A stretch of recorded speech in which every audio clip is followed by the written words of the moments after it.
Taffy's Texas Kitchen, and today we're going to be making a sponge cake with strawberries and whipped cream. I'm going to get everything together and I'll get right back with you. Okay, this is a really easy recipe.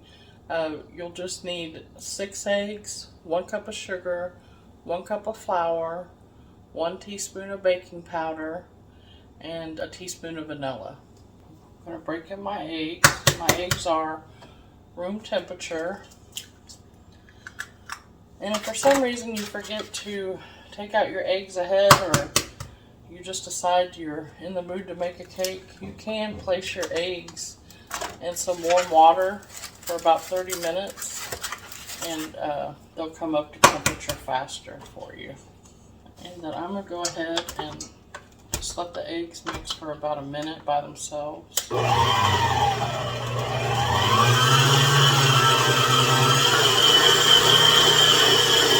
I'm going to go ahead and pour in the sugar a little bit at a time.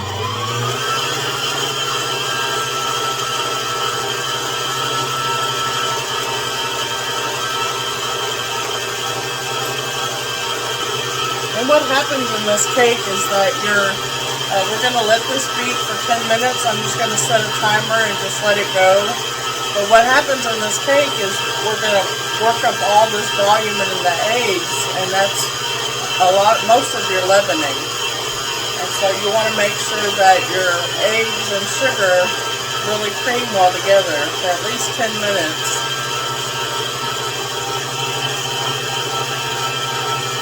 Because that's what gives this cake the light and fluffy, airy sponge cake.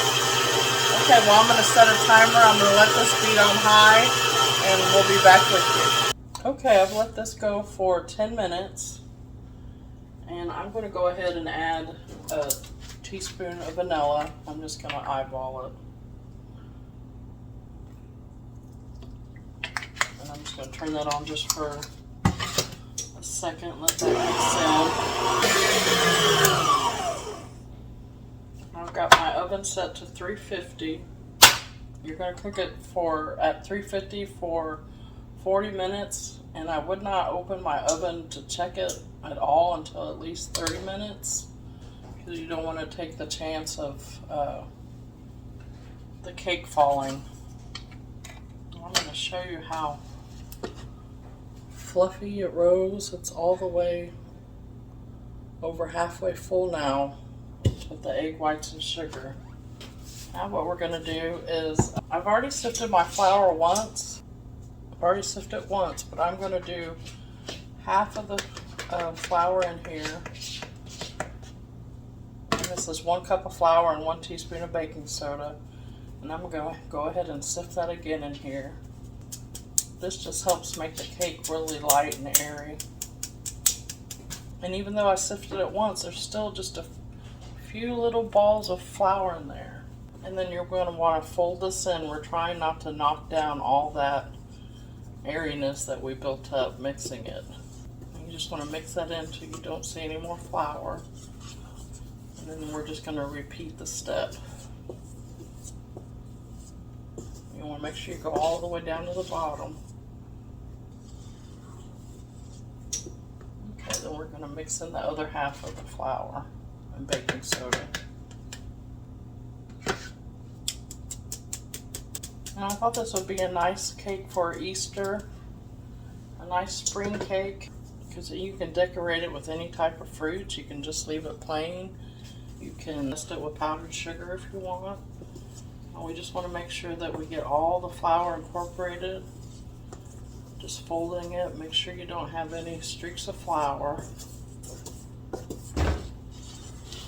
I have a 9-inch springform pan that I have just lined with foil. You can do parchment paper at the bottom. You just want to line the bottom.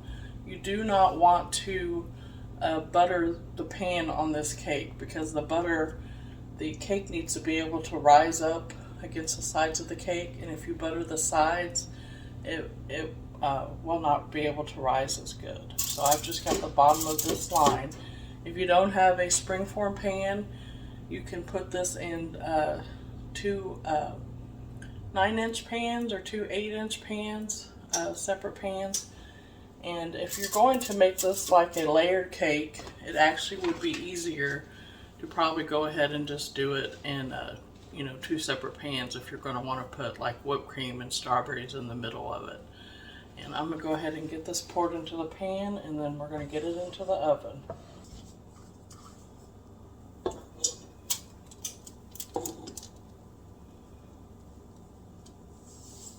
And I'll bring you back when it's all done. Okay, I'm going to go ahead and get the cake out of the pan. Okay, I'm going to go ahead and get the cake out of the pan. First, I'm just going to run a butter knife around the edge before I unrelease the spring pan. I just want to run it along the edge. You don't want to gouge the cake in any way. And then I'm going to open the spring pan. And it comes off. Now we're going to turn it upside down and take the bottom off. You just want to pull the paper away, and then we're going to just put it back down to cool. In a little bit, we're going to put some strawberries together with a little bit of glaze on them, and I'm going to mix up some homemade whipped cream, and we'll be back. Okay, I'm going to be making my whipped cream.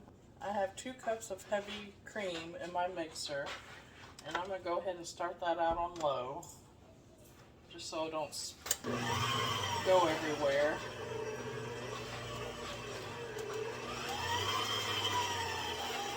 I'm going to go ahead and add about a teaspoon of vanilla. And I did go ahead and slice up just 1 container of strawberries, or 1 pound of strawberries.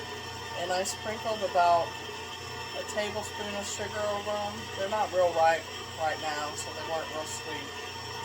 So I did go ahead and sprinkle about a tablespoon of sugar, and I've been letting them set so the juice will come out a little bit. I'm going to put in 2 teaspoons of powdered sugar.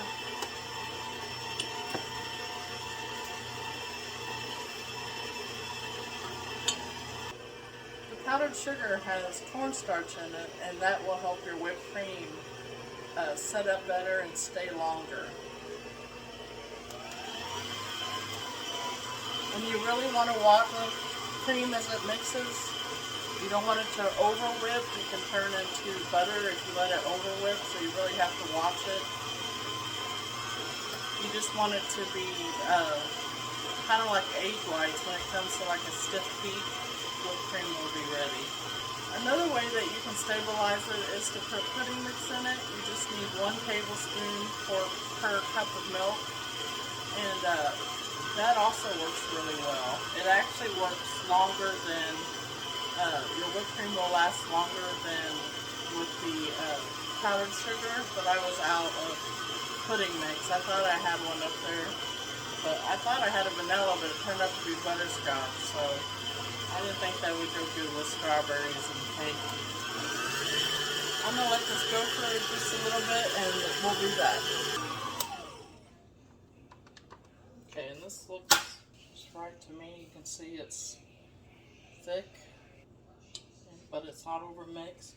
I did go ahead and taste it. The sweetness level that you like it at is up to you, so I added 1 more tablespoon of powdered sugar, and I did cut my cake in half.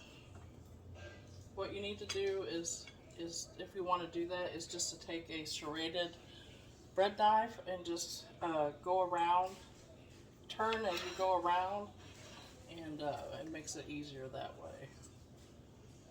I'm just going to go ahead and put a good amount of the whipped cream.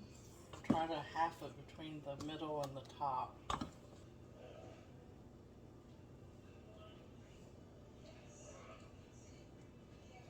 And this is such a nice dessert for springtime, summertime, refreshing dessert. You want to try to make sure you get your whipped cream out to the edge so that they can see it through the layers. And I'm going to put the strawberries on them. And the whipped cream took me probably a good 5 minutes to whip up, so you want to just make sure you watch it. I like to try to put some out towards the edge so that when people are looking at your dessert, they can see the strawberries. Makes it look prettier. And I'm just going to take the top and put that back on.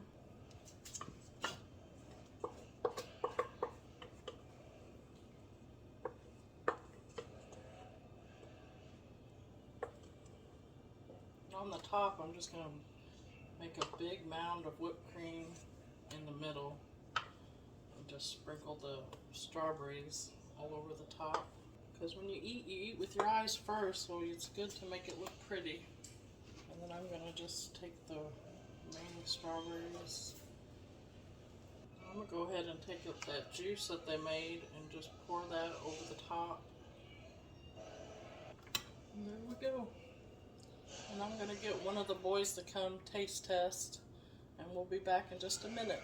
Okay, we got Carmine here with us. He's going to be our taste tester. How is it, Carmine? It's Alright, well, thank you for being here in Taffy's Texas Kitchen, and remember to show kindness with others, and we'll see you next time. like and subscribe. Hi, welcome to Taffy's Texas Kitchen, and today we're going to be making